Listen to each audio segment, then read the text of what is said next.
Hello, Bart Riley here with my new series, Ideas to Inspire Ideas, because I have a personal problem with focusing on my main projects for every other idea that flies into my head. So my solution to that is to make more videos. Yeah, but shorter editing time, less scripted, I do apologize, but literally just to throw ideas away. This is just bye-bye ideas. And to start with, the idea that inspired this idea, I'm not going to do this for every idea, of course, but for this one there is a condition of use. If you want to use this idea, you absolutely must love animation.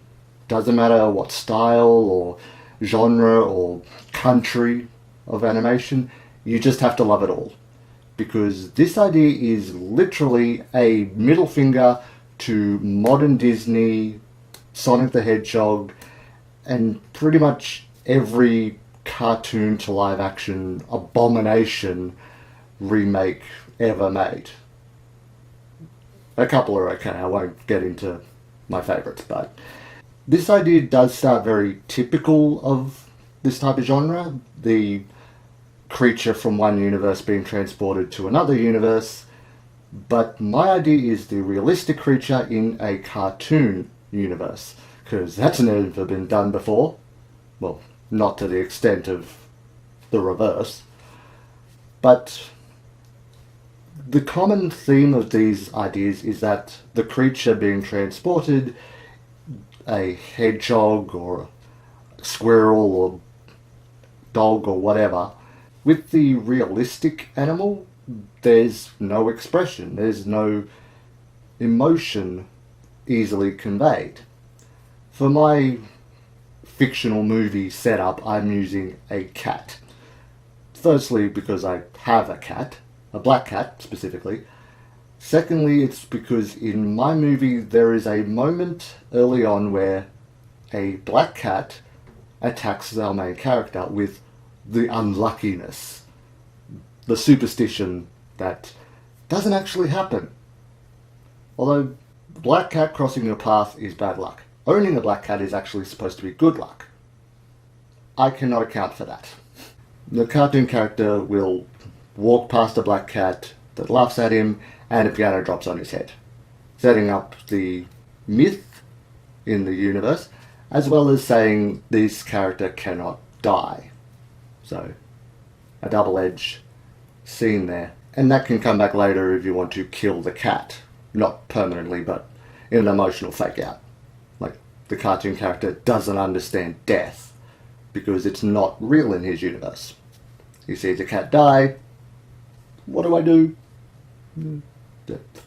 And then, later on, with the realistic creature, that myth will be disproven, followed by a scene of discovering a realistic fact about the animal. I was going to say myth, but no, a realistic fact about the animal that is not very well known, interesting, and becomes plot relevant later on.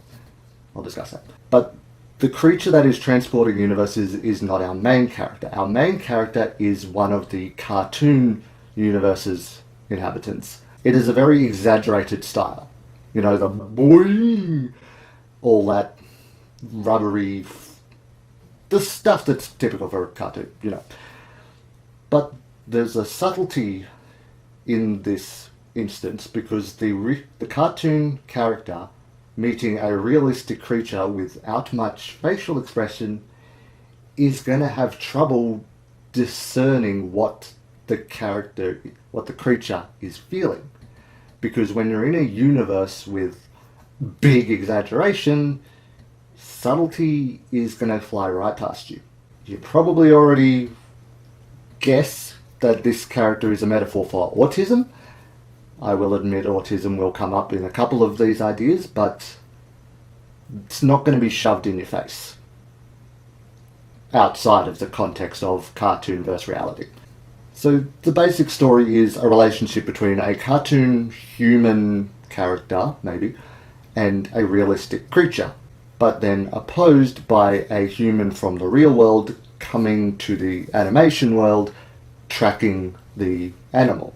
For my film idea, it is a scientist character, because, since I'm just throwing ideas to you, it can be any reason why my setup is a science experiment. Not gone wrong, but the scientist wants to study the cat to see the effects of transporting and long-term exposure. Hence why you can't just throw someone else in the universe, but the cat will be there for a while before the human shows up. The scientist is very logical minded, not concerned with the emotions of the cat. He just wants the science of it. The cartoon character who forms the bond is protecting the cat because he has empathy. He learns from the cat to pick up subtlety of emotion just by looking at him, just by studying. It is kind of a cartoon slash pet ownership metaphor mixture.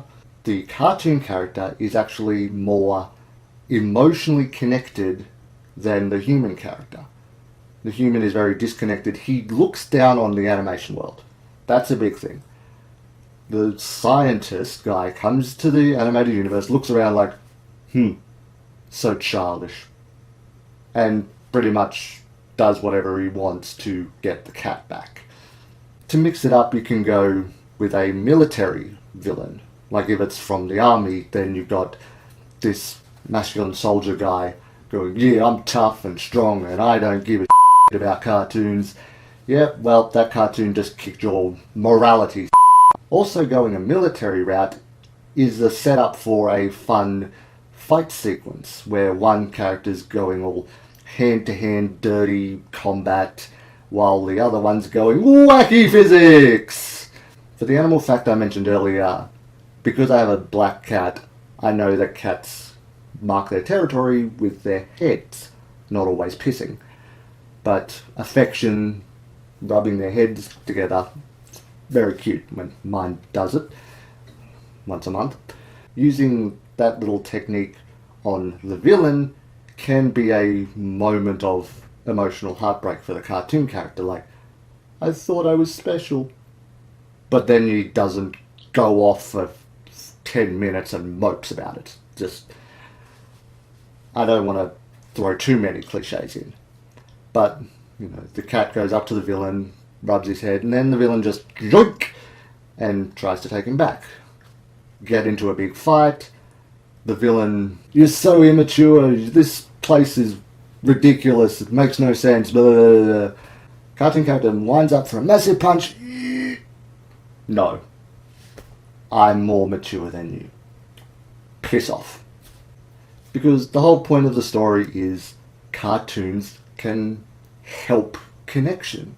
Like I said, autism, delayed recognition of emotions.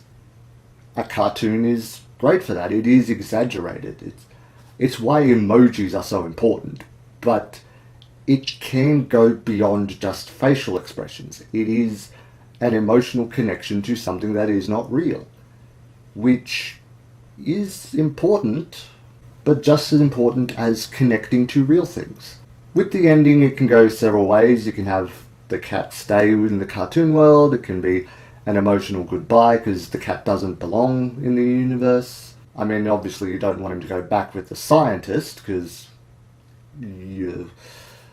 animal experimentation and all that, but the cartoon world could affect the cat in a way, slowly making him more cartoony, but no. It's just a few suggestions because it's your idea now.